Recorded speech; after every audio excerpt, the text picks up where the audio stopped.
Doctor నిక్కిందేని Radhakrishnamurthy గారి నటరత్న మొదటి భాగం 25/7/20.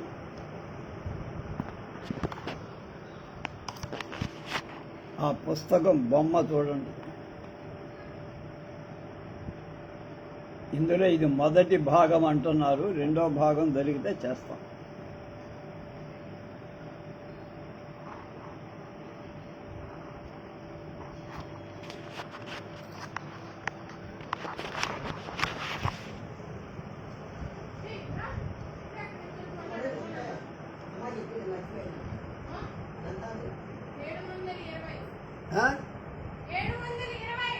అంత డబ్బు ఉందా నీ దగ్గర?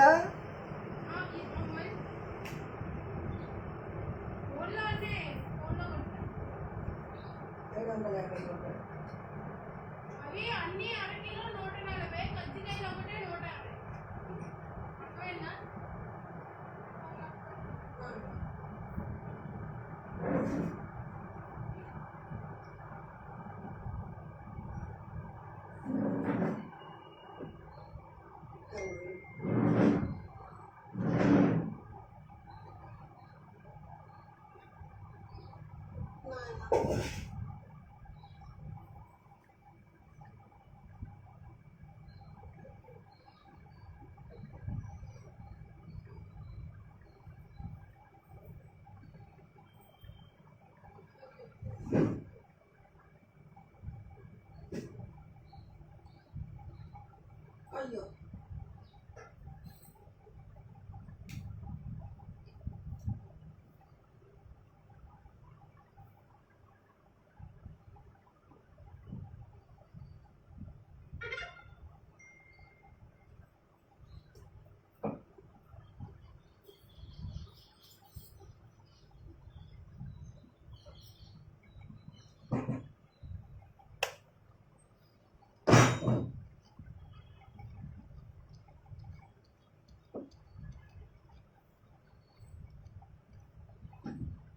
దీని 1980లో రేణుకా గ్రంథమాల మొదటి ముద్రణగా తెచ్చారు. ఇది ఆంధ్రప్రదేశ్ సంగీత నాటక అకాడమీ, ఆంధ్రప్రదేశ్ ప్రభుత్వ విద్యాశాఖ ద్రవ్య సహాయంతో ప్రచురించి పుస్తకం వెల ఆనాడు 50.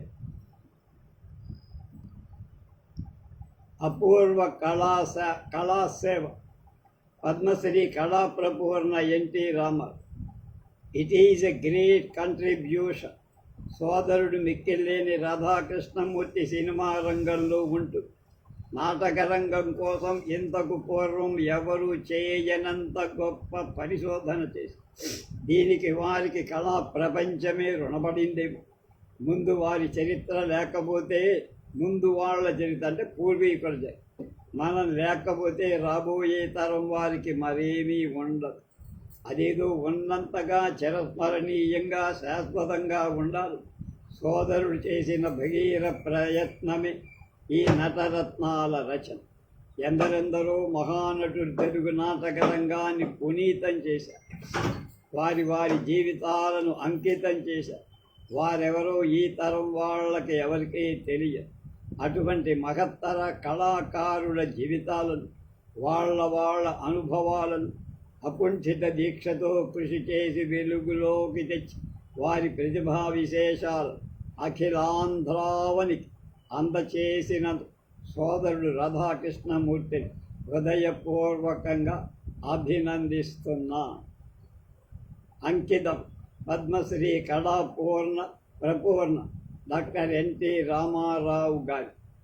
పల్లెటూరి రైతు కుటుంబంలో పుట్టి ఉన్నత విద్యను అభ్యసించి విద్యార్థి దశలోనే కాలేజీ నాటక రంగంలో అనేక పాత్రలు ధరించి చిన్ననాటనే భవిష్యత్తు గల నటుడు అనిపించుకొని కళాభిమానంతో ప్రభుత్వోద్యోగాన్ని విసర్జించి చలనచిత్ర సీమలో ప్రవేశించి 3 దశాబ్దాలుగా పౌరాణిక జానపద సాంఘిక చిత్రాలను తిరుగులేని కథానాయకుడుగా ధీరోదత్త పాత్రలైన కృష్ణ, విష్ణు, రామ, శ్రీనివాస, రావణ యమ భీష్ముడుగా వందలాది చిత్రాలను విభిన్న మనస్తత్వాలు గల ఎన్నెన్నో పాత్రలు అత్యద్భుతంగా అభినయించి ఆంధ్ర ప్రజల అపార ఆదరాభిమానాలను కలయే తానుగా తానే కలగా సాంఘిక సంక్షేమం కోసి కరువుల్లో తుఫానుల్లో అనాథలైన ఆత్తుల కోసం అహర్నిశలు పాటుపడి ఆదర్శ ప్రజా కళాకారుడు రాష్ట్ర కేంద్ర ప్రభుత్వాలచే గుర్తించబడి పద్మశ్రీ బిరుదునందుకొని కళాసేవకు చిహ్నంగా ఆంధ్ర విశ్వవిద్యాలయపు గౌరవ డాక్టరేట్ అందుకున్న కళా ప్రపూర్ణుడు నైతిక విలువలను కాపాడుతున్న నటుడుగా క్రమశిక్షణ కలిగిన కార్యకర్తగా నిరాడంబరుడుగా నిగర్విగా అటు కళారంగానికి ఇటు చలనచిత్ర రంగానికి విశేష కీర్తిని ఆర్జించి పెట్టిన సహృదయుడు ప్రియమిత్రుడు అయిన నటరత్న శ్రీ నందమూరి తారక రామారావు గారి ఈ నటరత్న గ్రంథాన్ని హృదయపూర్వకంగా అంకితమిస్తాను.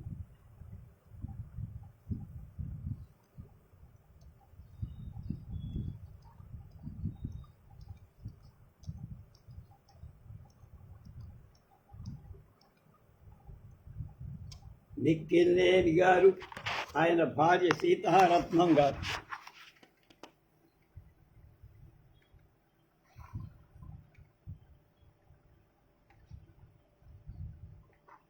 ఇద్దరు కూడా ప్రజానాట్య మండలిలోంచి వచ్చిన వాళ్ళు.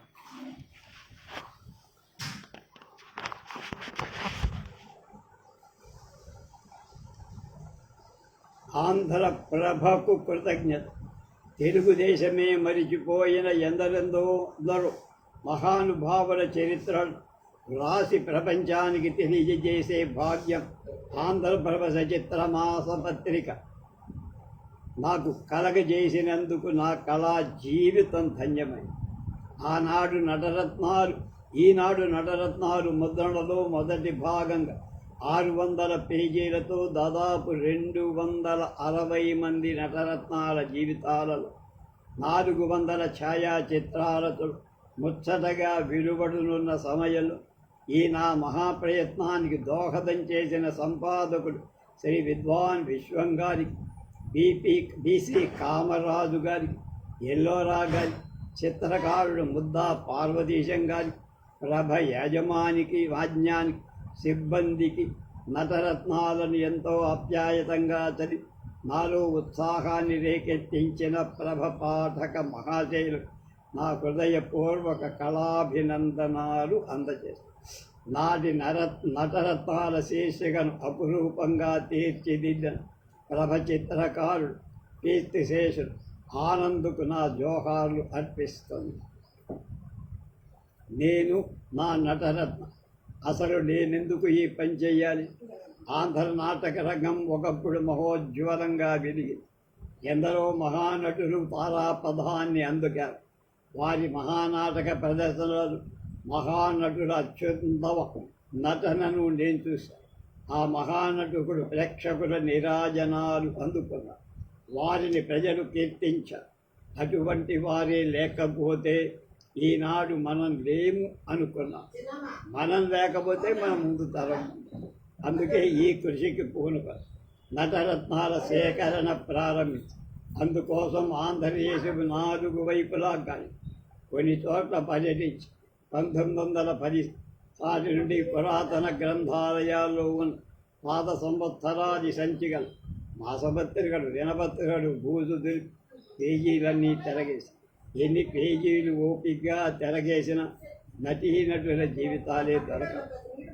వారు రాయించి జీవించిన ప్రాంతాలు నాకు తెలిసిన వారి ద్వారా వివరాలు సేకరించడం మొదలుపెట్టి ఎంత సేకరించినా వారి నటన ప్రతిభ కొండంత వెలుగు లాంటిది. దొరికిన సమాచారం ఘోరం. దేశమంతా వారికి పేరు, కానీ వారి జీవితం మాత్రం ఒక పేజీకి చాలదు. ప్రతి వారిది జీవితమే, కానీ ప్రతి వారి జీవితము ఒకటి. ఎవరి జీవితాలు వారివి, ఎవరి ప్రతిభ వారిది. వ్రాసే ప్రతి జీవితం ఒక మాదిరిగా ఉండకూడదు.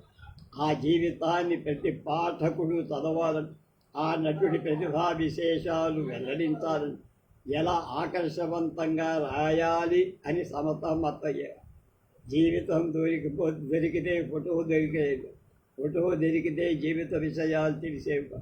ఫోటో జీవితం దొరికిన రోజు నాకు మహాపర్వం. నా వృత్తిలో ఒక కొత్త పిక్చర్ వచ్చినట్టుండే. ఆ మహానటుడి జీవితం సంపూర్ణత్వాన్ని పొందిందనుకునేవారు. కొంతమంది నటులు ఫోటోలే లభ్యం కాదు, లభ్యమైన అవి మామూలు ఫోటోలు, కానీ వారు మహత్తరమైన పాత్రల వేషధారణలో పోషించారే. ఆ ఫోటో వేస్తే ఎంత బాగుంటుందో అనిపించి.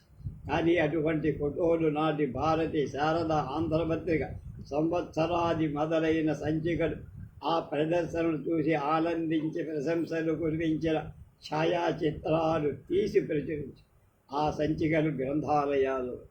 అవి నాకెలా దొరుకుతాయి? వారు ఇవ్వమంటే ఏం చెయ్యాలి? గ్రంథాలయాల్లో వారిని చదువుకోవడానికి తీసుకొని సన్నని కత్తెరతో చీమ చిటుక్కుమనకుండా ఎవరు చూడకుండా తస్కరించే గుండె దడదడాడేది. చేస్తున్నది తప్పని తెలుసు, కానీ ఏం చేయను. ఆ ఫోటో నాకు కావాలి. ఆ ఫోటోలు బీరువాళ్ళు ఎవరు చూడకుండా పురుగులు కొట్టి నాశనం అయిపోకూడదు. ఆ మహానటుల జీవితాలు, నటనా ప్రతిభ దేశానికి తెలియజేశారు. అందుకే ఈ దొంగతనానికి పూనుకునేవారు. కానీ చేసేది ఎంత తప్పు. ఆ తప్పును చూస్తే ఈ తప్పు తెలిస్తే నా పరువేమి అనిపిస్తుంది. అలా కొన్ని పేపర్ మీద నామమాత్రంగా ఉన్న పేపర్ ఫోటో సంపాది, అవి బ్లాకుకు పనికిరావు. వాటిని మా ఆనందుకిచ్చి వాటికి జీవం పోయమనేవాడు. ఆనంద్ అంటే ఎవరు? ఆనాటి ఆంధ్రవార ప్రభ సచిత్రవార పత్రికలో చిత్రకారు. ఆనంద్ వేసి బొమ్మ నేను వ్రాసిన జీవితం ప్రభ నటరత్నాల శీర్షికలో ఒక పేజీ అలంకారమే అయ్యాయి. అంతేకాదు కొన్ని నటరత్నాల జీవితాల ఫోటోలకు సంబంధించిన కుటుంబాల వాడు పంపలు. అటువంటివి కొద్దిమంది అభిమానులే మరి వాటిని వారి ఎంత కళా హృదయులు. ప్రథమంలో నా ఉద్యమం ఎంత కష్టమైన ప్రభలో నటరత్నాల శీర్షిక చూసి వాళ్ళంతా పట్టబాడు ఫోటోలను వారి కుటుంబానికి చెందిన మహానటుని జీవిత వివరాలు పంపేవారు. మరికొన్ని ఫోటోలను నేనే డబ్బు పంపించి రీకాపీ తీసి తెప్పించుకునేవారు. వాళ్ళెవరు, నేనెవరు? వాళ్ళకి నాకు సంబంధమేమి? నా వృత్తి మీద కేంద్రీకరణ వీటి మీద నాకు ఈ ఆసక్తి ఎందుకు? ఏమో చెప్పలేదు. అదొక అనిర్వచనీయమైన అనుకో. వాడు నాకంటే గొప్ప నడు. వారికి నాకు ఉన్న సంబంధం సంస్కృతి సంబంధం, కళా సంబంధం. అందుకోసం నా జీవితం కొన్ని వేల గంటల కాలం నా బతుకు తెరువు చూడకుండా వినియోగించాను.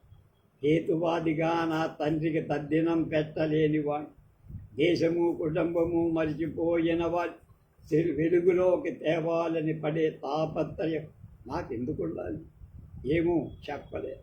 ఎవరూ పట్టించుకొని ఎవరూ చేయని ఒక గొప్ప పని నేను చేస్తున్నాననే సంతృప్తి, అందరూ విస్మరించిన ఈ పని నేనే చెయ్యాలనే పట్టుదల, కార్యదీక్ష ఈ పనికి పురిగొని భయంకరమైన చీకట్లు కమ్ముకున్న ఈ కళారంగంలో ఒక చిరుదీపం వెలిగించగలిగాని అనే సంతృప్తి మాత్రం నాకు దిగి. అంతటి మహానటుల జీవితాలను వ్రాసే ధైర్యం, తాకతు, భాగ్యం నాకు కలిగిందంటే ఇంకా కావాల్సిందే. నా కళా జీవితం ధన్యమై నటరత్నాలు చిరస్థాయిగా ఉన్నంత కాలం నేను ఉంటా. అమరజీవులైన నటరత్నాలకు నా జోహార్లు అన్నాడు డాక్టర్ మిక్కిలి. ఎంతో వినయాతి వినయం. కళాప్రపూర్ణ ఆంధ్రప్రభ సంపాదకులు విద్వాన్ విశ్వం గారు ఆయన 4 మాటలు చెప్పారు. విద్వాన్ విశ్వం గారి చెంగీస్ ఖాన్ మనం లైవ్ చేసాం, జ్ఞాపకం ఉండే ఉంటుంది. అలాగే కళాప్రపూర్ణ మిక్కిలినేని వారి ఆంధ్ర నాటక రంగ చరిత్ర కూడా మనం లైవ్ చేశాం. ఆ అదృష్టం నాకు దక్కిందనుకో. మిత్రుడు మిక్కిలినేని ఒక మహాయజ్ఞం తలపెట్టి నిర్విఘ్నంగా ముగించాడు. ఆంధ్ర నాటక రంగ చరిత్ర రచించి ప్రచురించాడు. ఇప్పుడు మరో యజ్ఞానికి మహాసంకల్పం చేశాడు. ఆంధ్ర నటరత్నాల జీవిత చరిత్ర రాసి మరొక ఉద్గ్రంథం వెలువరించాడు. తెలుగునాట మహోజ్వలంగా వెలుగొందింది రంగస్థలం. ఏనాడు పౌరాణికాలు, సాంఘికాలు రకరకాలవి వెలువడ్డాయి. అలాగే కొన్ని నాటక సమాజాలు వెలిసి కొన్ని నాటకాలను దేశమంతటా ప్రదర్శించి పేరు పొందాయి. నా చిన్ననాట ఎన్నో నాటక సమాజాలు పెద్ద పెద్ద మాట అటుంచి శ్రమతో వాడ ఒక్కొక్క నాటక సమాజం ఉర్రూతలోగించాయి. పెద్ద పెద్ద ఊళ్ళలో తెరలు, రంగస్థల అలంకరణలు అవన్నీ ఉన్న రంగస్థలాలంటే చిన్న ఊళ్ళలో వీధి నాటకాలని, మంచెల లాంటి వాటినే ఆరు బయట ప్రదర్శన. కొందరు ఇంగిలీకం, గంధకం లాంటివి రంగులుగా వాడితే కొత్త కొత్త రంగులు, వేషధారణలు అవి నాగరకులుగా ఉండేవారు. కొన్ని వీధి నాటకాలైతే కొన్ని సంస్కృత నాటక అనుకరణ, తర్వాత ఆంగ్ల నాటకాలను అనుసరించి వచ్చినవి. ఏమైనా అన్నిటా వేషభాషాదులు, రంగస్థల స్వరూప స్వభావాలు అవి వేరైన నటులు ఉండేవారు. ఆహార్యం భిన్నమైన నటులే. కొన్ని రోజుల్లో మగవారి ఆడవేషాలు వేస్తే తర్వాత స్త్రీలే స్త్రీ పాత్ర ధరించి అన్నట్టు స్త్రీ పురుష పాత్రలు కూడా ధరించడం జరిగింది. మరి తెలుగువారు కవితా హృదయం కల పద్యాలంటే చెవికోసుకుంటారు. అందులో సంగీతం విధిగా నటనలో ఒక భాగమై అదొప్పుడు రసాభాసం కలిగించేంత తెగబాలుడు రాగాలతో పద్యం చదవటం కాకుండా పాడటంగా పరిణామం. అప్పుడు పద్యాలు చదవాలి కానీ పాడకూడదని ఒక వాదు బలపడి ఉద్యమంగా కూడా వెలిసింది. వాదోపవాదాలు జరిగి అందువల్ల కొన్ని సాంఘిక నాటకాలు, పౌరాణికాలు కూడా పద్యం అటు పాడటము కాక చదవటము కాక మధ్యే మార్గం ఒకనొక పరిణతి పొంది రాఘవ లాంటి వారు నటనలో పరికొత్త రీతులకు పాదులు చేశారు, బీజావాపం చేశారు. ఏకాంకికకు అవి కూడా చాలా రావటానికి పాశ్చాత్య సాహిత్య ప్రభావం దోహదం చేసింది. ఒకరు ఇద్దరు కాదు, 10 100 ఒక్కొక్క నాటక సమాజాన్ని ఆసరా తీసుకొని బయలుదేరి అందులో అతిరథులు, మహారథులు, పెద్దలు, అర్ధరథులు, విరథులు కూడా ఉన్నారు. ఏమైనా తెలుగు జాతి కళా జీవనం నాటకం, నాటిక, ఏకాంకిక లాంటి ప్రధాన భావవాహికలయ్య. ఎన్నో సాంఘిక దురాచారాల నిర్మూలన కూడా ఈ నాటకాదులు అప్పటివాడు బాగా ఉపయోగించి అప్పుడే ప్రహసనాలు, ప్రహేళికలు వచ్చి వీటన్నిలో ఎందరో ఔత్సాహిక నటులు, నటీమణులు కూడా పుట్టుకొని అటు అదే జీవనధ్యేయంగా భావించిన వాడు కొందరు కాదు. మరికొందరు నటనను ఒక హేళగా, విలాసంగా తీసుకొని అలా వారి జీవిత కథలన్నింటిలో ఒక చోట చేర్చే ప్రయత్నం ఎప్పుడు జరుగుతూ ఉన్నా అన్నీ ఒక చోట చేర్చడం అంత పెద్ద ఎత్తున ఇంత దాకా జరగదు. మిత్రుడు మింగిలేని రంగస్థలానికి అంకితమైన వాడు స్వయంగా నటుడు. ఎందరో నటుల్లాగా ఆయన సినిమా రంగంలో చేరాడు. రంగస్థలం తనంత తానుగా నిలబడిందల్లా చలనచిత్ర ఛాయలు మాటు పడిపోయినప్పుడు చాలామంది నటులు ఇందులో చేరిపోవడంలో ఆశ్చర్యమే. నాటకమే, చలనచిత్ర వాటి స్వరూప స్వభావాలే వేరు. నాటిలో నటనా రీతుల తీరు తెన్నులు వేరు. అయినా అటు ఇటు పేరు తెచ్చుకున్న సవ్యసాచులు, నటులే అయిపోయిన వాళ్ళు. ముఖ్యంగా రంగస్థల నటుల జీవిత జనరంజకంగా వ్రాయటం ప్రారంభి ఇంత ఉద్గ్రంథానికి సరిపడినంత సమాచారాన్ని సేకరించి మిత్రుడు మిక్కిందేని ఈ ఉద్గ్రంథం రచించి తొలుత ఈ సంగ్రహణ కథనాలు ఆంధ్రప్రభ సచిత్ర వారపత్రికలో వరుసగా ప్రచురించడం, తర్వాత ఈ మణిహారం కోర్చడం. అందువల్లే కావు నన్నే 4 తొలి మాటలు రాయాలని మిక్కిందేని కోరాను. నేను ఈ గ్రంథాన్ని సచిత్రంగా ప్రచురిస్తున్న మిత్రుడు మిక్కిందేని మనసారా మెచ్చుకుంటున్నా, అభిమానిస్తున్నా, ఆదరిస్తూ ఆశీర్వదిస్తున్నా. ప్రేరణ బీసీ కామరాజ్. ఈ రచన ప్రేరణ మీది రచన. ఆనాడు మీరు మనసులో ఏమనుకొని నన్ను ప్రోత్సహించారు. వ్రాసి ఇవ్వండి అని మిత్రుడు మిక్కిన్నేని కోరారు. నిమిత్త మాత్రంగాని అయినా ఒక మంచి పనికి కారకుండై చాలా ఆనందిస్తాం. తెలుగు నాటక రంగం ఒకప్పుడు ఒక వెలుగు. నటీనటులు ఎందరో ఆ కాంతి కిరణాల వ్యాప్తికి దోహదమయ్యారు. తరతరాలు తెలుగువారి కృతజ్ఞతాభిమానానికి పాత్ర. వారంతా ఏమయ్యారు? వారి జీవిత విశేషాలేవి? ముఖ్యంగా వారి కృషి ఎలాంటి? నాడు నేడు మాత్రమే శాశ్వతంగా భక్తితో సంస్మరించుకొనవలసి జీవితాలు. వారి జీవితాలను తరచి చూసి తెలుగువారికి అందజేసే కృషి జరగడం ఎంతైనా అవసరం.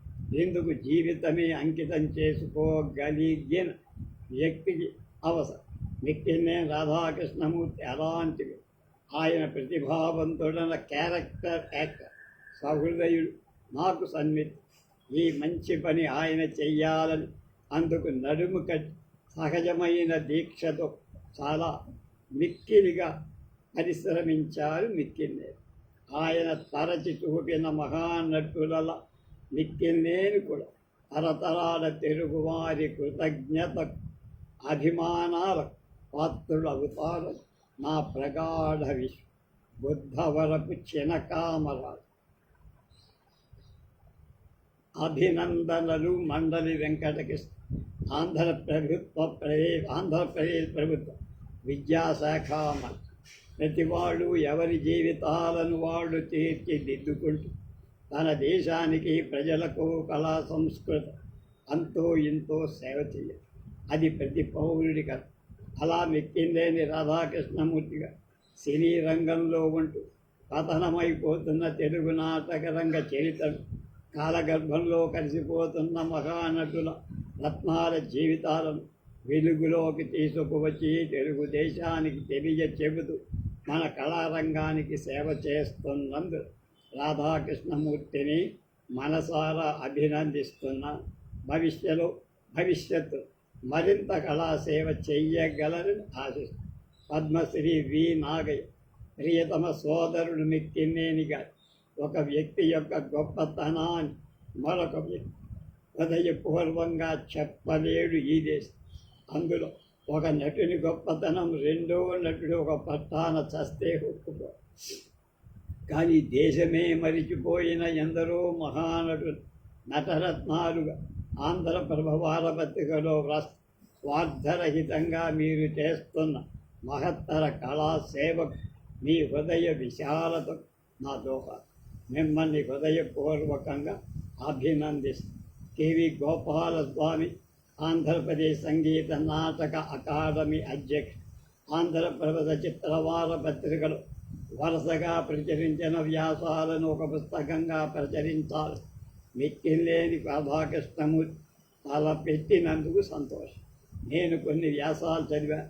ఒక పరిశోధన బృందం నిర్వహించాల్సిన బృహత్తరమైన ఈ కార్యాన్ని రాధాకృష్ణమూర్తి నిర్వహించారు. అలాగే ఇందుకు బలమైన విషయాలు కృషి లోపం లేకుండా ఆయన స్వీకరించగలిగిన నేను చదివిన వ్యాసాలు పురస్కరించుకొని అర్థం చేస్తాను. ఈ విషయంలో ఇంతకుముందు ఎటువంటి ప్రయత్నం జరగకపోవడం దురదృష్టం.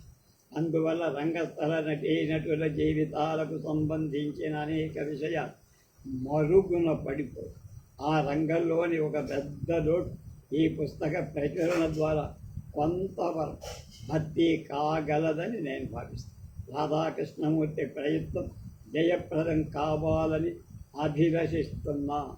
కెవి గోపాలస్వామి. కెవి సుబ్బారావు, కార్యదర్శి, ఆంధ్రప్రదేశ్ నాటక అకాడమీ. సీతావర సంగీత జ్ఞానం దాత వ్రాయవలే అన్నారు.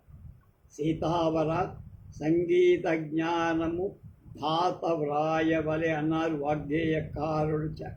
అది సంగీతం పట్ల ఎంత నిజము, నృత్య నాటకాది లలిత కళల పట్ల కూడా అంతే వారి వారి పూర్వ సుకృతాన్ని అనుసరించి కళలలో ఆసక్తి అభినివేశ అత్యున్నత నైపుణ్యం అదృష్ట వ్యక్తుల కొందరుకు మాత్రమే సంగీత నృత్యాల కంటే ఎక్కువ విస్తృతంగా ఆకర్షించేది అందుబాటులో ఉండేది నాటక కళ కావటం చేత ఈ కళను ఆరాధించేవాడు చాలామంది ఉండటం సహజం. తెలుగునాట అనేకులు ఈ కళను ఉపాసించే నటనలు విశిష్ట స్థాయి అందుకొని నాటక ప్రదర్శనలో తమ కీర్తికాంతులను వెదజల్లి చరితార్థులైనవో. అయితే ఎంత ప్రసిద్ధులైన మనకు కనుమరుగు కావడం వాడిని మరవడం సహజం మానవ. ఆంధ్ర నాటక రంగ చరిత్రులైన నటీనటులు అనేక కొందరు ఇప్పుడు కీర్తి చేసి మరికొందరి వారి ప్రాముఖ్యాన్ని కొంతవరకు కోల్పోయారు, మన దృష్టికి దూరమైంది. అలా మరుగుపడిన మాణిక్యాలను మన పలకాలపై పునః ప్రతిష్ఠించే ఆశయంతో నిత్యనే రాధాకృష్ణమూర్తి నటరత్నాలనే శీర్షిక కింద ఆంధ్రప్రభ వారపత్రికలో వారం వారం వ్యాసాల ద్వారా 260 మంది కళాజీవుల జీవితాన్ని, కళారాధకుల జీవితాన్ని సంగ్రహాలు అందమైన మాటలతో అమర్చి మనకు అందించి పాఠకలోక కృతజ్ఞతకు పాత్రలు. వాటిని ఇప్పుడు గ్రంథస్థం చేసి ఒక పుస్తక రూపంలో వెలువరించడం ఆ నటరత్నాల పట్ల మనకు కనీస కర్తవ్యం. వర్ధమాన కళాకారులు ఉత్తేజ కారణం కాగలదని విశ్వసి అందరి నటుల జీవిత చరిత్ర శాశ్వతం చేయడం ద్వారా మిత్రుడు రాధాకృష్ణమూర్తిగా నాటక రంగానికి మహోపకారం చేస్తున్నారనటం అతిశయోక్తి కాదు. వారి దీక్షకు సేవా నిరతికి నా మనఃపూర్వక ధన్యవాదాలు. అలాగే ఇంకా అనేక నట విశిష్టలు లోకానికి వారు ఎరుకపరుతురు కాదు. ఈ గ్రంథాన్ని ఆంగ్లం కూడా వెలువరించడం ఎంతో ఉపయుక్తంగా ఉంటుందని నమ్ముతాను.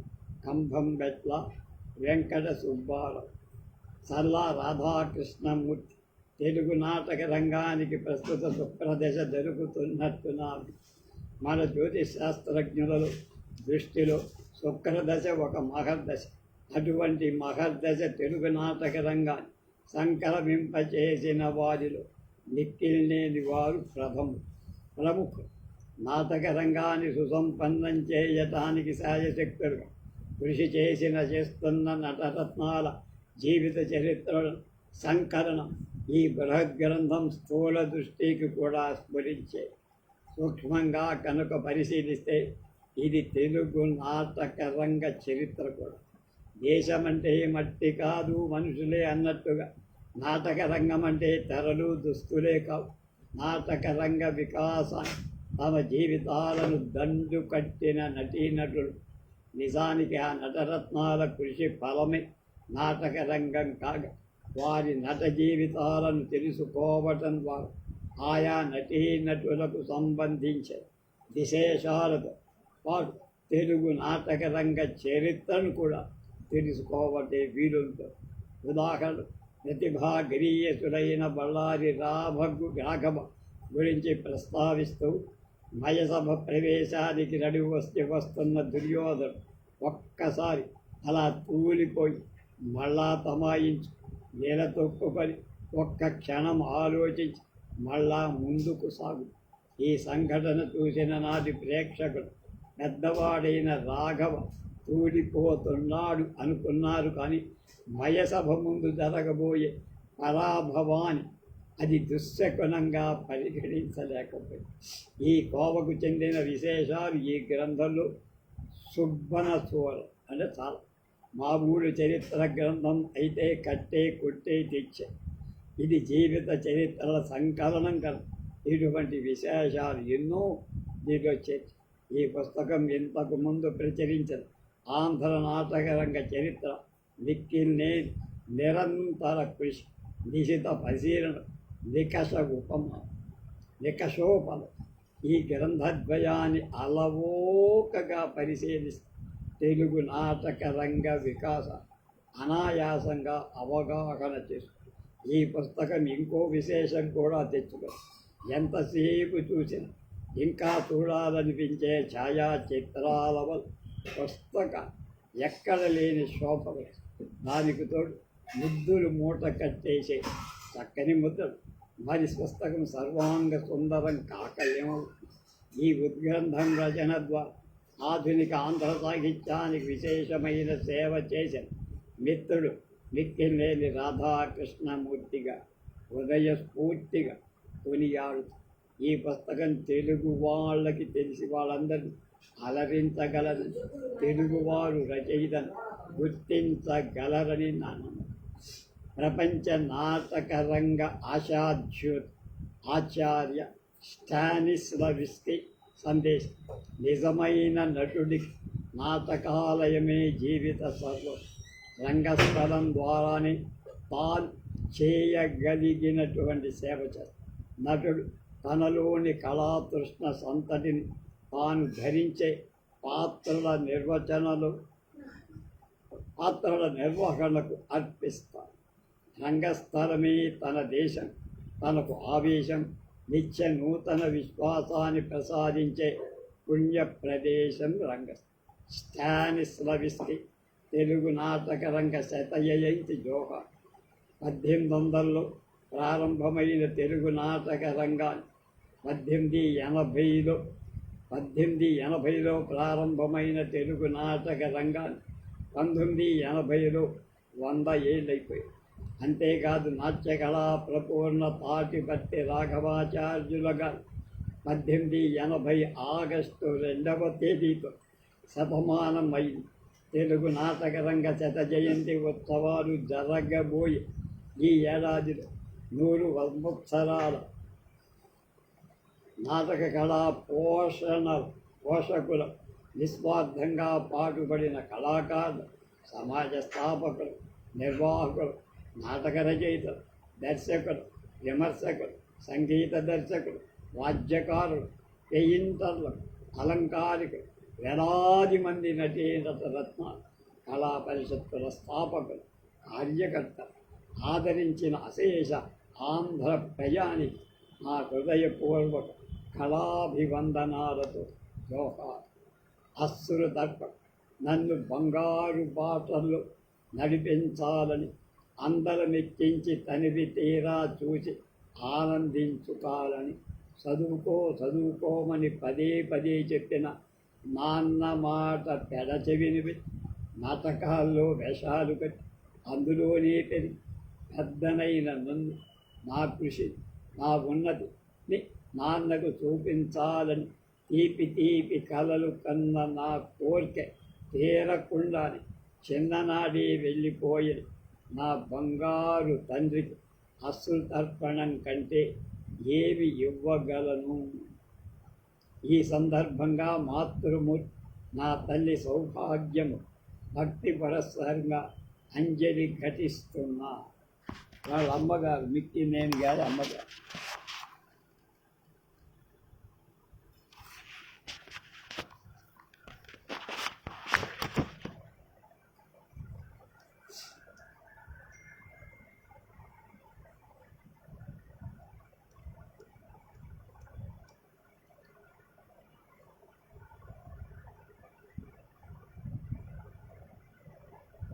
మొదటి భాగంలో 260 మందిని నేను గురించి రాశా. మొదటి భాగంలో, రెండవ భాగంలో మిగిలిన వాళ్ళు కూడా తీసుకొస్తా. కాలం కలిసి వస్తే అందరినీ వెలుగులోకి తేవాలని నా ఆకాంక్ష. కనుక ఎవరూ నన్ను అపార్థం చేసుకోవద్దని పాపం చెప్తాను.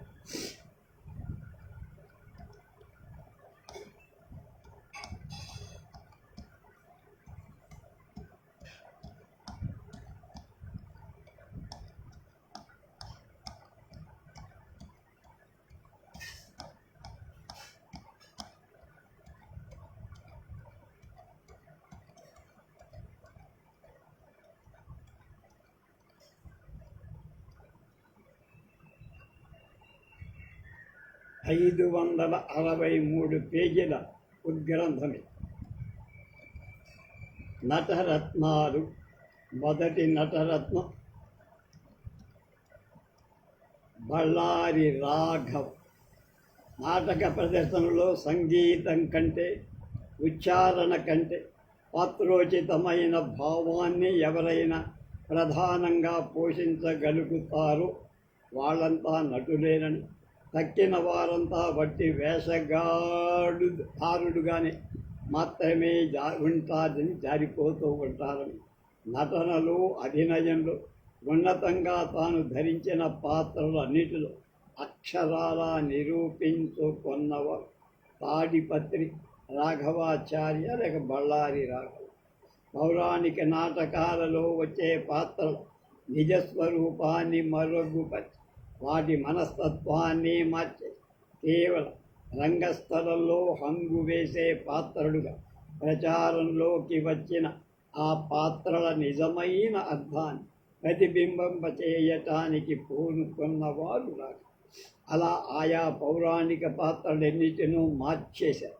పాత పద్ధతికి స్వస్తి చెప్పి కొత్త పద్ధతికి నాందీవాచకం పలికిన సహృదయుడు రాఘవ నిర్వహించిన పాత్రలన్నిటిలో ఆ పాత్రల అంతర్గత తత్వాన్ని వెలువరి, ముఖ్యంగా ఆయన ధరించిన రావణ, కంస, హిరణ్యకశి, కీచక మొదలైన కేవలం రాక్షస పాత్రలుగా కాక ఆ పాత్రలలో అతి పవిత్రమైన మానవ హృదయాన్ని ప్రతిబింబింపచేయటానికి పరిస్థితుల ప్రభావానికి లోరైన ఆ పాత్రల మానసిక సంక్షోభాన్ని సాత్విక భావాల ద్వారా చిత్రించి వాటిని కూడా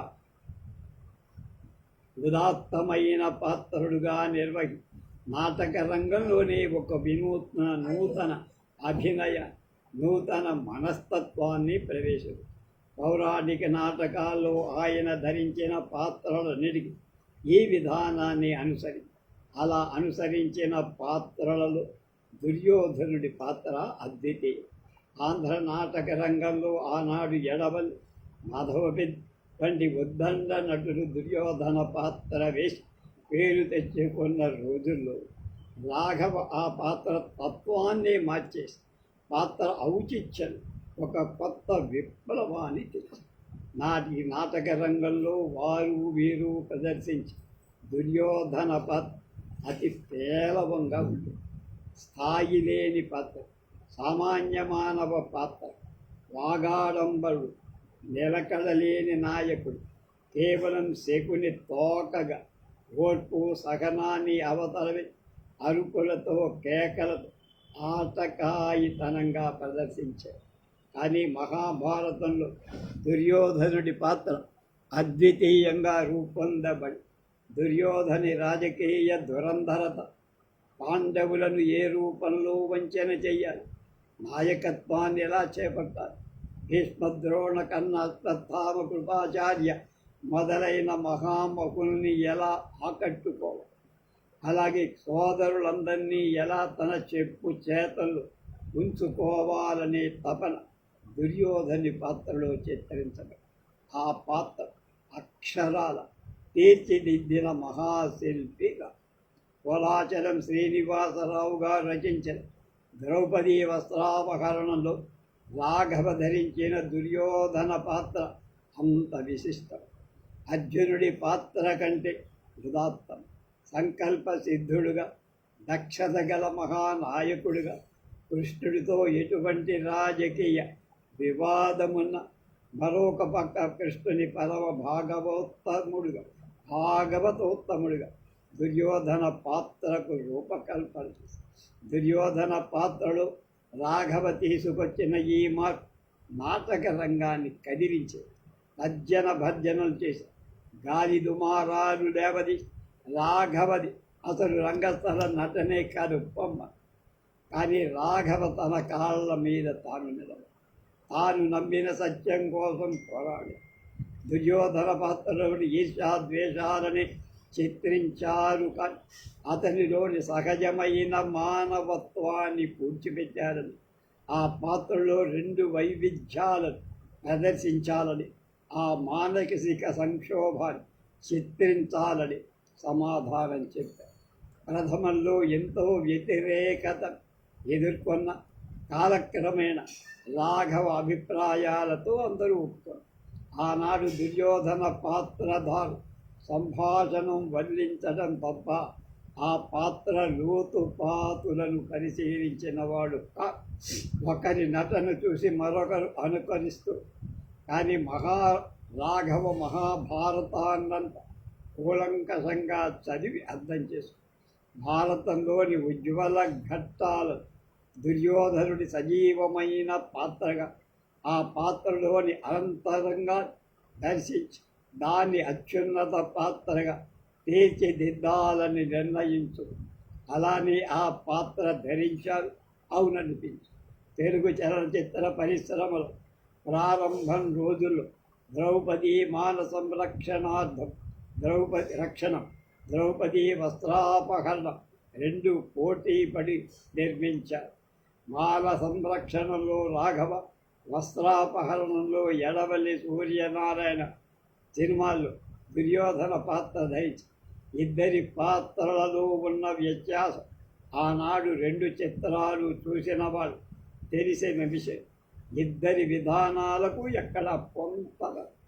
ఈ చిత్రమే మయసభా ప్రవేశానికి ఆ చిత్రంలో నడచి వస్తున్న దుర్యోధను ఒక్కసారి అలా తూలిపోయి మళ్ళీ తమాయించుకొని నిలదొక్కుకొని ఒక్క క్షణం ఆలోచించి ముందుకు వెళ్ళి ఈ సంఘటన చూసిన నాటి ప్రేక్షకు రాఘవ పెద్దవాడైపోయాడు, ముసలిధనం, అందుకని రంగస్థలం మీద తూలిపోతాడు, లేదా మందు పట్టించాడు అనుకున్నారే కానీ మయసభలో ముందు జరగబోయే పరాభవాన్ని ఇది దుశ్శకునంగా ఎవ్వరూ ఆలోచించలేకపోయారు, తెలుసుకో.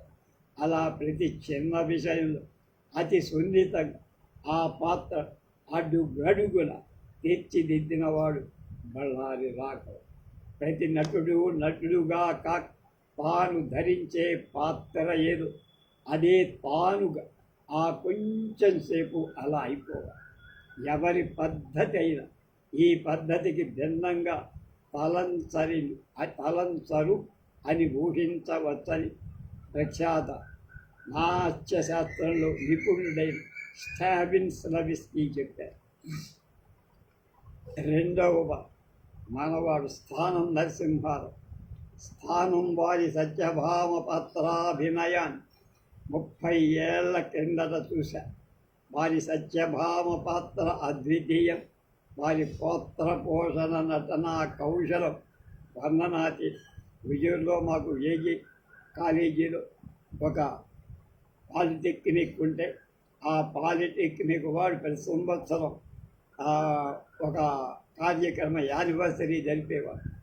ఆ సంవత్సరం ఒకసారి స్థానం నరసింహారావు గారిని పిలిస్తే ఆయన సత్యవతి పాత్ర పోషణ చేశారు. సత్యభామ పాత్ర నాకు అద్భుతంగా నచ్చింది. అదే మొదటిసారి చివరిసారి. ఒక సమయంలో డాక్టర్ సర్వేపల్లి మాట్లాడుతూ స్త్రీలోకాన్ని కూడా ముగ్ధుల్ని చేయగల స్థానం వారి కళా ప్రతిభ ఆంధ్ర నాటక రంగానికి అమూల్య అలంకారం.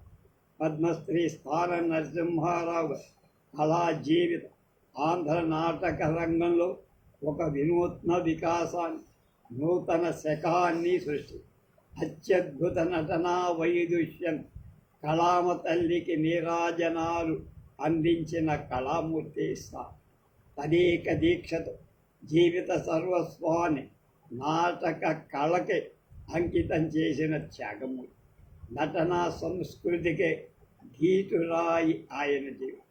పౌరాణిక, చారిత్రక, జానపద, సాంఘిక నాటక, నేటి స్త్రీ పాత్రలు రంగస్థలం మహోన్నత శిఖరాలకు తీసుకువెళ్ళి 4 దశాబ్ద ఏకఛత్రాధిపత్యం వహించిన నటకావతంస స్థానం నరసింహారావు చరిత.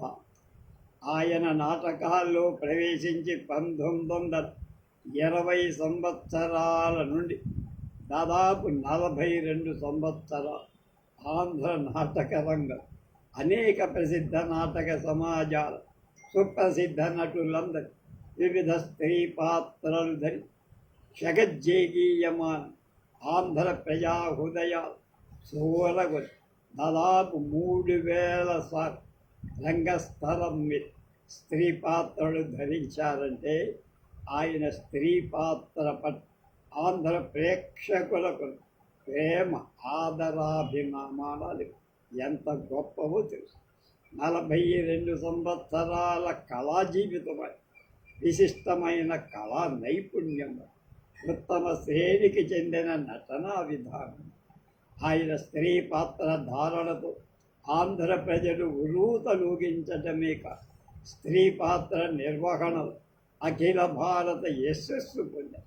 నటస్థానం అంటే నటులకు ఒక చోటని, నాటకరంగం ప్రకృతికి ప్రతిపాదించిందని, ప్రతిబింబమని, నాటక హృదయమే అభినయమని, ఈ అభినయానికి జీవం నటన అని, అటువంటి నటన ఉత్తేజం కలిగించే భావోద్రేకమని, ఈ భావోద్రేకలు తగిన స్థానాన్ని అందుకోవాలి, అదే నా సాధన అని, అందుకే నా జీవితం అంకితం కావాలి, అదే నా జీవిత ఆశయమని స్థానం పదే పదే చెప్పారు. శ్రీ హనుమంతరావు ఆదెమ్మ గాళ్ళ ఉత్తమ నటుడు. ఈ ఉత్తమ నటుడు 1902 సంవత్సరం సెప్టెంబర్ 23 గుంటూరు జిల్లా బాపట్లలో జన్మించారు.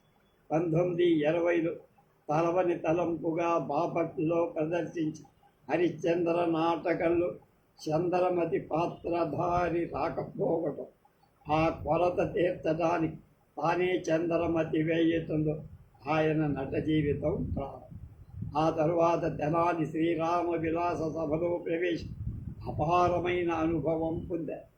ఉద్దండ నటులందరి సరస్సులో వాళ్ళందరి మధ్య నటించారు. అనేక రామ విలాస సభతో దేశమంతా పరిధి. ఆంధ్రదేశంలో అనేక ప్రసిద్ధ నాటక సమాజాల్లో పాత్రలు గణించారు.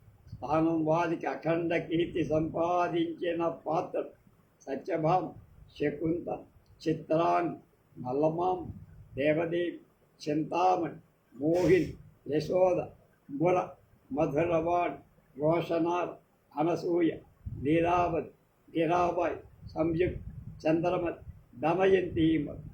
ఈ స్త్రీ పాత్రలు అద్వితీయంగా నటించి ఆనాటి ఈనాటికి సాటి లేని మేటి నటుడనిపించవచ్చు. స్త్రీ పాత్ర నిర్వహణలో అగ్రస్థానం పొందిన స్థానం నరసింహారావు గారు నిజంగా ధన్యం.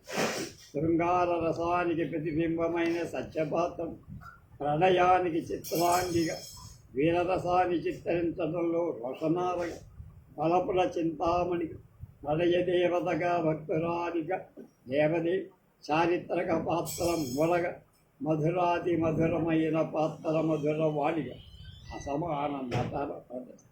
ఈ పాత్రలనే కాక చంద్రమతి, దమయంతి మొదలైన సాత్విక పాత్రలు ప్రతిభావంతంగా పోయి మధురాతి మధుర ఆయన పాడిన గిరదాల గలడా నాయాన మానసహరా సారంగధ పరుగిడరారా తనయా వంటి పాట ఈనాడు తెలుగు ప్రేక్షకుల హృదయాలు నేర్చు.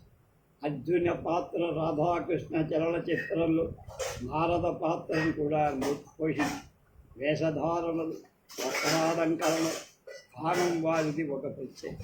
రకరకాల చీరకట్టుల సొగసు ఆ స్త్రీ పురుషుడా అన్నంత దిగ్భ్రాంతితో ఆయన ప్రదర్శనానికి 2 గంటలు ముందుగానే గ్రీన్ రూమ్కు తాపీగా అలంకరించు మనోహరంగా రంగస్థల ప్రవేశం. వారి ప్రవేశమే ప్రేక్షకులకు కాక వయ్యారపు నడకలు, మందహాసపు చిరునవ్వు, కోర చూపు, శృతిపక్వమైన గొంతు, సహజ సంభాషణలు, రసవంతమైన పద్య, భావయుక్తంగా పాత్రకు జీవం పోసి పద్మశ్రీ నటనను చూసి మీ నడక, మీ మాట, మీ వయ్యారపు చేష్టలో తీరు వర్ణనాతీతం అన్నాడు ప్రఖ్యాత కళాకారుడు హరీన్ చటోపాధ్యాయ. అంటే సరోజినీదేవి అన్న. స్థానం సహృదయుడు, నిరాడంబరుడు, అందరినీ సహృదయంతో ఆదరించటం ఒకటి. ప్రేక్షకుల ప్రశంస ఆకాశానికి ఎగరడం, విమర్శలకు తట్టుకోలేక అగాధంలో పడడం నటులకు పనికిరాదని తాను నమ్మిన సత్య ధైర్యంగా రంగస్థలం మీద నిలదొక్కు వెల్లడించాలని స్థానం చెప్పేవారు. ఆంగిక ఆకార్య సాత్విక వచికాభినయ ముఖ్యమైన విషయాలుగా భావించేవారు. వాటిని ఆరాధించి అభినయించడం ఒక తపస్సు అని చేసేవారు. సహచర నటుడిని హృదయపూర్వకంగా ప్రేమిస్తే తప్ప నట జీవితంలో అతనికి నటించడం కష్టమని, మహానటుడు ఎంత గొప్పవాడైనా అతడి పట్ల ఈర్ష్య క్రోధాన్ని ప్రకటించకూడదని, వెన్నలాంటి మనసుతో ఉన్నతంగా నటించాలని స్థానం వారి ఆశ. కేవలం స్త్రీ అయి పుట్టినంత మాత్రాన స్త్రీగా నటించలేదు. అందుకు అకుంఠిత దీక్ష, విజ్ఞానం, సంస్కారం, అసాధారణ సాధన కావాలని నటన అనేది ఒక తపస్సుని బోధించి స్థానం వారి గొప్పతనాన్ని గురించి, వారి సూక్తుల్ని గురించి ఎన్ని పేజీలైనా రాయి. మహానటుడు ఆంధ్రదేశంలో అనేక ఘన సన్మానాలు 1938లో వీరి స్త్రీ పాత్రకు ముగ్ధులైన రంగూన్ ఆంధ్రుడు బంగారు కిరీటం బహుమానం చేశారు.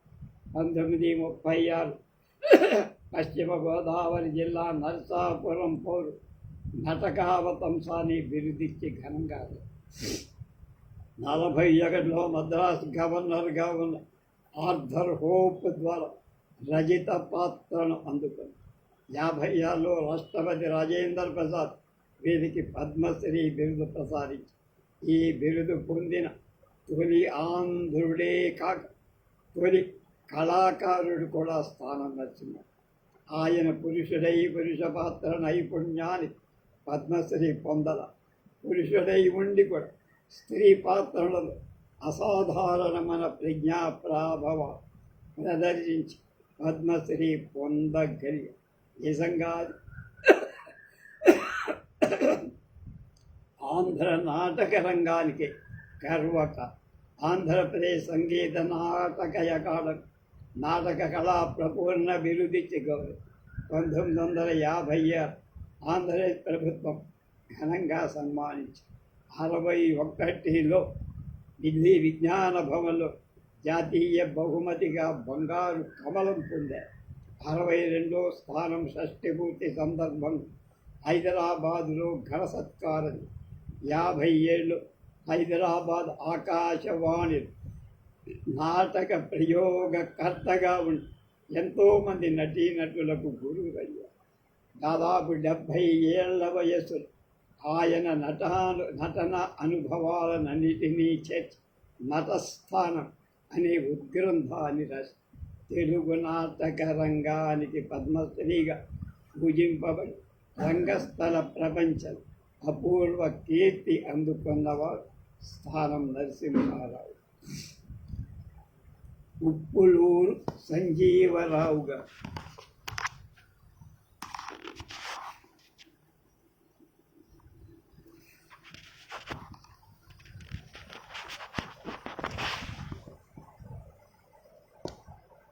కేవలం నాటకాలే పట్టణవాసుల వినోద కార్యక్రమాలు ఉండే ఆ రోజుల్లో పెదవాడ మైలవరం కంపెనీ అన్న వాళ్ళ సావిత్రి నాటకమని ఎడవల్లి ఉప్పులూరి సంజీవరావుల కాంబినేషన్ జనం వెరగబడి వచ్చి ఆనాడు వాళ్ళకంత ఆ నటులకు బ్రహ్మరథం పట్టింది ప్రేక్షక లోకం. ఆనాటి నటుల చక్షశుద్ధి, క్రమశిక్షణ, నిరంతర సాధన, కళారాధన, ఉత్తమ నాటక ప్రదర్శన సమిష్టి లక్ష్యం ప్రేక్షకుల ఆదరణకు కారణం. అందుకే ఆనాటికి ఈనాటికి ఆ నటుడు, వాళ్ళ పాత్రలు, వారి నాటక ప్రదర్శనలు, వాళ్ళ పేర్లు చిరస్థాయిగా నాటక రంగ చరిత్రలో నిలిచిపోయాయి. అలా పేరు నిలబెట్టుకున్న నటులలో రంగరత్న, రాజహంస, గానకోటి, ఉప్పులూరు సంజీవరావు గారు. సంజీవరావు కృష్ణా జిల్లా పామర్రులో 1889లో జన్మించారు.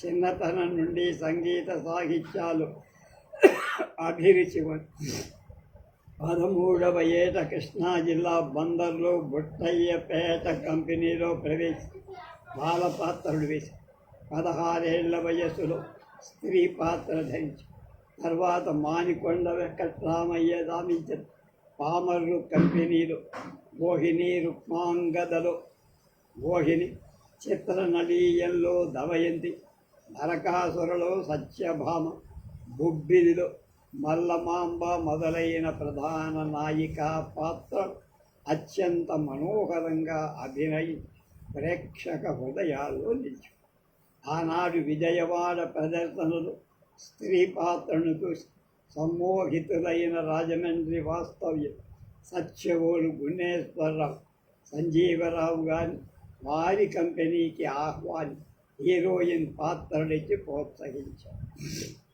తర్వాత మైలవరం జమీందార్ సూరానేని వెంకట పాపయ్యారావు జమీందార్ సంజీవరావు గారి మైలవరం పిలిపించి తమ దివాణంలోనే బాలభారతి సమాజాన్ని స్థాపించి 4-5 ఏళ్ళు అక్కడే అనేక నాటకాలు తయారు చేయించి 1915లో మైలవరం జమీందారు విజయవాడలో ఒక హాలు కట్టి వారానికి ఒక నాటకం చొప్పున ప్రదర్శన ఇప్పించారు. శకుంతల, సావిత్రి, సంపూర్ణ రామాయణ, ప్రహ్లాద, ద్రౌపది, లవకుశ, హరిశ్చంద్ర మొదలైన నాటకాలలో సంజీవరావు గారి స్త్రీ పాత్రలు విశేష ఆదరణతో రంగురంగుల సీనరీ, పార్సీ దుస్తులతో, ఎలక్ట్రిక్ ఫోకసింగ్తో కళ్ళు మిరుమిట్లు కొలిపేసి వీరు ఆనాడు నాటకాలు ప్రదర్శించేవారు. మైలవరం బాలభారతి సమాజం నాయక పాత్రలు ఎడవల్లి వేస్తే నాయిక పాత్రలు సంజీవరావు ధరించి సంజీవరావు గారి నడక, చేష్ట, మృదుమధురమైన కంఠం స్త్రీ పాత్రకు ఎంతో అనువుగా ఉంది. ఆయన గాత్రం లలితం. గారి గౌకిల గానానికి ప్రేక్షకులు పరవశత్వంతుంది.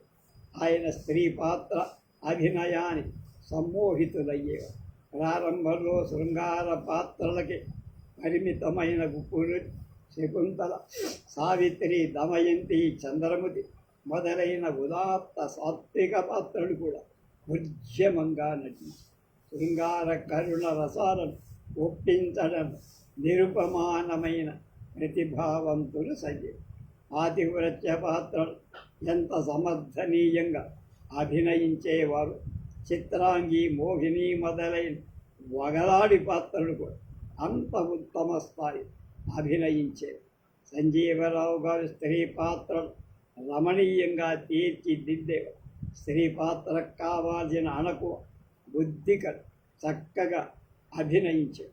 ఆయా స్త్రీ పాత్రల మనస్తత్వానికి అనుగుణం పాత్రలను మలచుకునే పాత్ర అభినయంలో పాతివ్రత్య లక్షణాలు చూపు అద్భుతంగా అభినయించి ఎడవల్లి, ఉప్పులూరు సంజీవరావులు నటించే మైలవరం వారి శకుంతల, సావిత్రి నాటక కలకత్తా, హైదరాబాద్, మద్రాస్, బెంగుళూరు పట్టణాల నుండి ముందుగా టిక్కెట్లు రిజర్వ్ చేసుకొని ప్రదర్శనాలకు వచ్చి 1 వారం ముందుగానే టిక్కెట్లన్నీ అయిపోయాయి.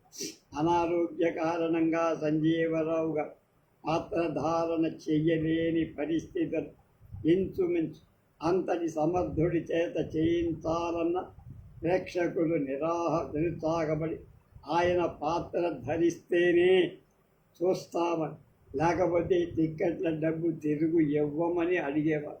ఆ పరిస్థితుల్లో కదల్లేని సంజీవరావు గారు రాజాగా రంగస్థలం మీదకి తీసుకొచ్చి 1-2 సీనులు గడిచిన పోగుతున్నాడి నా విభుని ప్రాణములని కొని పోతున్నాడి అనే పాట వింటే కానీ ప్రేక్షకులకు తృప్తి.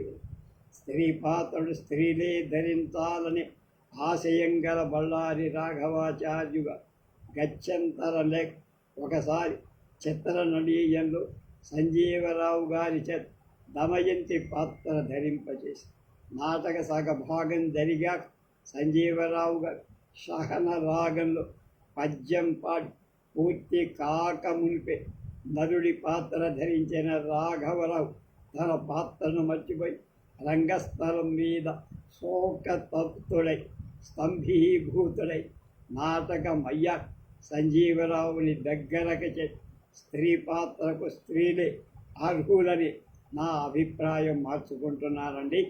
పురుషులు కూడా స్త్రీ పాత్ర ధారణ చేసి ఒప్పించగలని మీరు రుజువు చేశారు అని అభినందించారు. సంజీవరావు కొంతకాలం ఏలూరు మోతే నారాయణరావు గారి సీతారామాంజనేయ నాటకంలో అల్లూరు పర్వతరెడ్డి రామాంజరెడ్డి రామచంద్రారెడ్డి గారితో స్త్రీ పాత్రలతో వీరి నందనా కౌశలం మెచ్చుకొని విజయనగరం సంస్కృత మహాపండిత్ సభ నిర్ణయం చేసి వీరికి రంగరత్ రాజహంస బిరుదు లిఖితపూర్వంగా సంజీవరావు గారి నటనకు ముగ్ధులైన పద్మశ్రీ స్థానం వారికి పాదాభివందనం చేశారు. దీన్ని బట్టి సంజీవరావు గారి స్త్రీ పాత్ర ప్రాముఖ్యతయుడు. సంజీవరావు గారు ప్రసిద్ధ నటుడైన ఎడవల్, ధనవిత్తుల, అద్దం, కపిలవాయ్, మద్దాజ్, దొమ్మే, సిఎస్ఆర్, గురదనాయుడు,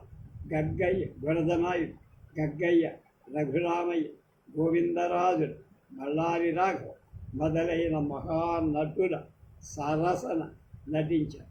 శ్రీరంజని, కన్నాంబ, రామతిలకం మొదలైన నటీమణులు సంజీవరావు గారి వద్ద శిక్షణ పొందారు. 1982 బెంగుళూరు హచిన్సన్ కంపెనీ వారు వీరి పాటలు చాలా రికార్డు. ఇంతటి ఉత్తమ నటుడు 1957 సెప్టెంబర్ 11న పరమపదించి. 4వ నటుడు ఎడవలి సూర్యనారాయణ గారి గురించి రేపు తెలుసు.